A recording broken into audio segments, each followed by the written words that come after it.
আসসালামু আলাইকুম সম্মানিত দর্শক। ডক্টর মিজানুর রহমান আজহারী এবার আসছেন ঢাকার নবাবগঞ্জ উপজেলার বারুয়াখালীতে। পূর্ব ঘোষণা অনুযায়ী দেশের ৮ বিভাগে মাহফিলের সিদ্ধান্ত নিয়েছিলেন জনপ্রিয় ইসলামী বক্তা ও গবেষক ডক্টর মিজানুর রহমান আজহারী। এরই ধারাবাহিকতায় আগামী ৮ ফেব্রুয়ারি ঢাকার নবাবগঞ্জে অনুষ্ঠিত হবে মাহফিলটি, যার আয়োজন করেছে বারুয়াখালী মাহফিল পরিচালনা কমিটি। উপজেলার বারুয়াখালীতে ঢাকা বিভাগীয় এ মাহফিলের আয়োজন করা হয়েছে। মাহফিল ঘিরে এরই মধ্যে নবাবগঞ্জ, দোহার, মানিকগঞ্জ, মুন্সিগঞ্জ সহ আশেপাশের জেলা উপজেলা জুড়ে বইছে আনন্দের বন্যা। মাহফিল আয়োজক কমিটি জানায়, সবকিছু ঠিকঠাক থাকলে প্রধান বক্তা হিসেবে মিজানুর রহমান আজহারীর বয়ান বাদ জোহর শুরু হবে। তবে সকাল 10টা থেকে বয়ান চলতে থাকবে। নারীদের জন্য আলাদা মাঠ রয়েছে। একই সঙ্গে থাকবে 40 থেকে 50টি এলইডি স্ক্রিন। গাড়ি পার্কিংয়ের জন্য আরও 12টি মাঠ রাখা হয়েছে। এছাড়া অস্থায়ী অজুখানা ও টয়লেট নির্মাণের কাজ চলছে।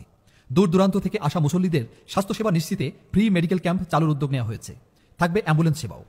মাহফিলের নিরাপত্তার জন্য পুলিশ, আর্মি ও অন্যান্য আইন শৃঙ্খলা রক্ষাকারী বাহিনী সহ স্বেচ্ছাসেবকদের বিশাল টিম গঠন করা হয়েছে। দোহার সার্কেলের সিনিয়র সহকারী পুলিশ সুপার মোহাম্মদ আশরাফুল আলম বলেন, কয়েক লাখ লোক সমাগমের কথা মাথায় রেখে এরই মধ্যে আয়োজক কমিটির সঙ্গে আইন শৃঙ্খলা রক্ষাকারী বাহিনীর সদস্যরা কয়েক দফা বৈঠকে বসেছেন। জনভোগান্তি এড়াতে এ মাহফিলে আগতদের নিরাপত্তার বিষয়টি সর্বোচ্চ গুরুত্ব দিয়ে কাজ করা হচ্ছে।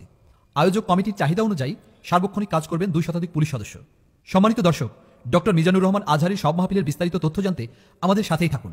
আসসালামু আলাইকুম।